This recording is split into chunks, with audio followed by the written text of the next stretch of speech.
Hackensack Meridian.org states that many people are now getting used to their new quarantine lives. As back then, when people used to finish their work in traditional working environments like job areas, schools, and even local church areas. People are realizing the comforts of their own house and how technology is now improving their lives, where they can now work from home, study online, and attend mass through YouTube videos. Dedicating 2 days and simply researching for this following information, I can conclude that the following information that I'm going to state are going to be facts from highly trusted news sources. As WashingtonPost.org states, as comfortable as we are living right now, we must understand that in these times this is only temporarily, when in reality the quarantine is not going to last for an eternity. For example, schooling hasn't changed for the past 500 years, and is now seeing a great increase in grades, but in actuality many students are actually not improving in their academic goals, as the localnews.com states that teachers are only forcing good grades, but not on how they require them or what they do to research the following materials. Many students now will research materials through Google, Safari, Wikipedia, or any other search engines to get their easy answer, which would leave them confused, as they don't have an actual teacher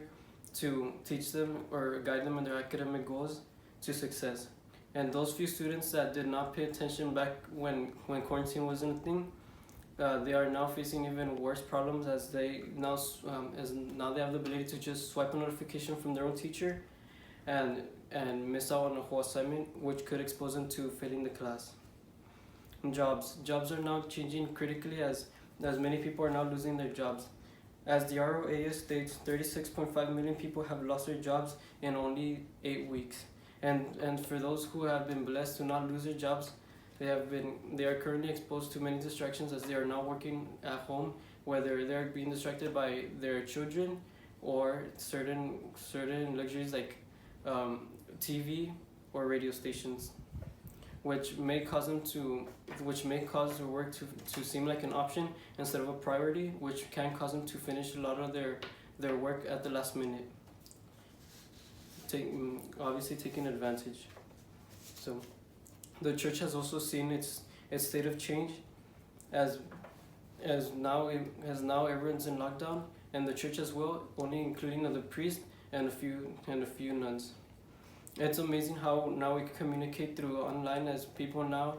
believers especially, watch YouTube videos of the priest and will share and comment their experiences, which will only attract more new believers. But as Washington Post states, this isn't the correct way, as people should attend mass, as that is the correct formal way, because the YouTube video does not explain the true meaning of God, or does not present the body of Jesus Christ in person, as does in his own house, which could unintentionally make some believers sacrilegious of their own beliefs. USA Today mentions that certain priests do stop the certain passing of the Eucharist, as it can lead to contamination, as they touch the individual's tongue, and which only increases the quarantine of the church. Some protesters will say that their hands are not worthy of bearing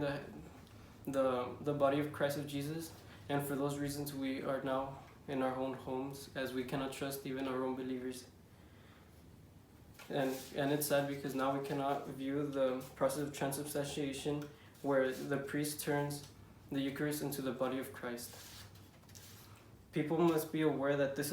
will not last forever. Washington Post also states that the general public must be aware that although what we have is a blessing and truly amazing for our lifestyle, as our lifestyle has truly improved over the past years, we must learn to not take advantage or make this a habit in any other form.